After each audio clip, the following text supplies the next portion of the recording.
Hello and welcome to Simply Nihongo. So after many years of studying Japanese, I finally took the certification test. The process was a bit of a surprise for me, so here I will share how it went and what to expect. Note that this was the process in Japan. If you were taking elsewhere, there may be some variation. The first part of the process is signing up.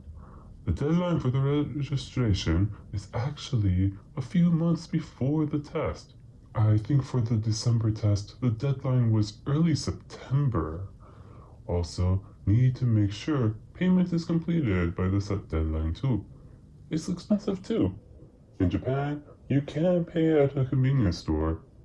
It was not the easiest thing to do, but it was doable, and they do provide a low-res guide how to do it. After they confirmed you paid, you need to wait a few weeks before the exam to be notified of your test site.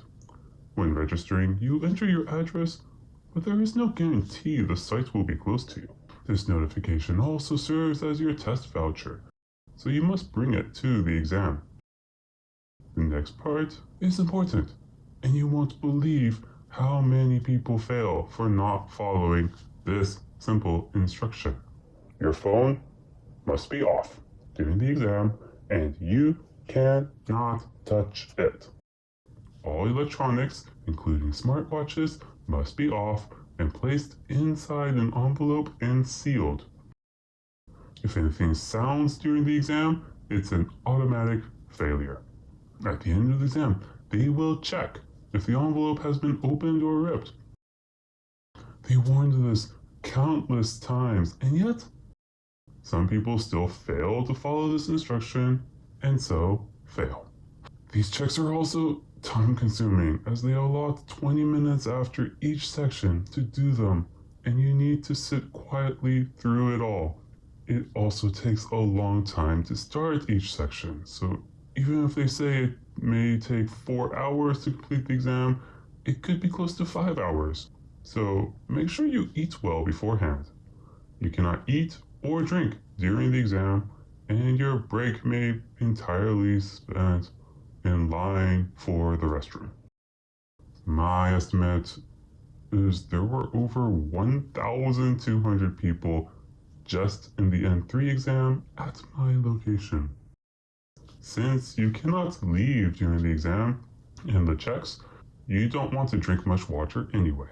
During the exam, you are only allowed HB or a number 2 pencil, a simple eraser with no case, and a simple watch.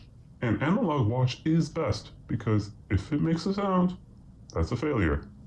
So, no alarms, timers, or stopwatch. And smartwatches are strictly forbidden.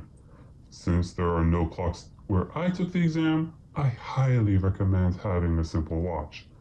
As for the exam, I felt it was maybe a bit harder than the practice exams I have taken, but the questions were indeed similar, so that's a good sign.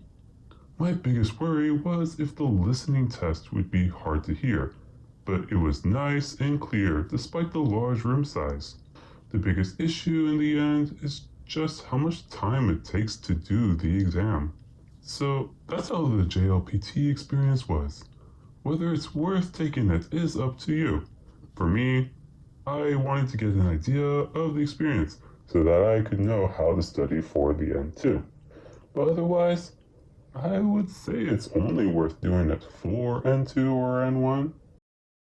That being said, be on the lookout for my video on how I likely passed N3 on the first try. Thank you, and I hope to see you next time.